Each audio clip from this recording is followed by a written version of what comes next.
Assalamualaikum warahmatullahi wabarakatuh. Perkenalkan, nama saya Reski Devia Igu Srianti, jurusan Teknologi Hasil Perikanan angkatan 2019. Baiklah, di sini saya akan menjelaskan materi yang berjudul protein.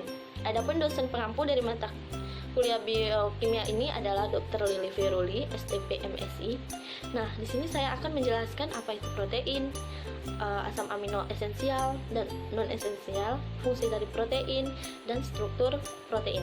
Nah, protein adalah senyawa organik kompleks berbobot molekul tinggi yang merupakan polimer dari monomer-monomer asam amino yang dihubungkan satu sama lain dengan ikatan peptida.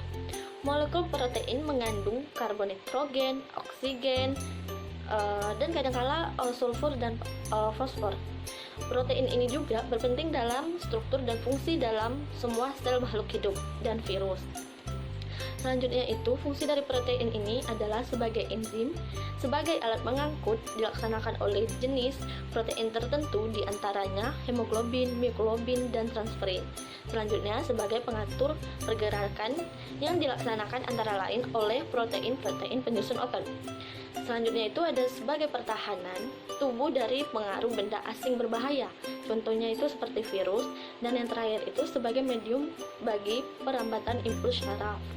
Nah, selanjutnya itu asam amino.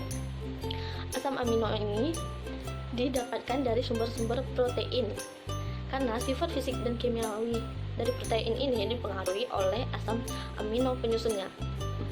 Jadi, di asam amino ini terdapat dua kelompok asam amino. Yang pertama itu ada asam amino esensial dan asam amino non esensial. Nah, kalau asam amino esensial itu antara lain ada arigin, histidin, isoleucin, leucin, metionin, fenilalanin, threonine, tryptophan, dan yang terakhir itu ada valin. Selanjutnya itu ada asam amino non esensial antara lain alanin, asparagin, asam aspartat, sisten, glutamat, asam glutamat, glisin, hidroksiskin, 4-hidroksprolin, prolin, serin, dan yang terakhir itu tirosin. Selanjutnya itu ada 3 fungsi asam amino. Jadi yang pertama itu sebagai penyusun protein, yang termasuk itu adalah enzim. Lalu yang kedua, kerangka dasar sejumlah senyawa penting dalam metabolisme, terutama pada vitamin, hormon, dan asam nukleat. Dan yang terakhir itu ada pengikat logam tertentu yang diperlukan dalam reaksi enzimatik atau kofaktor. Dan yang terakhir itu struktur protein.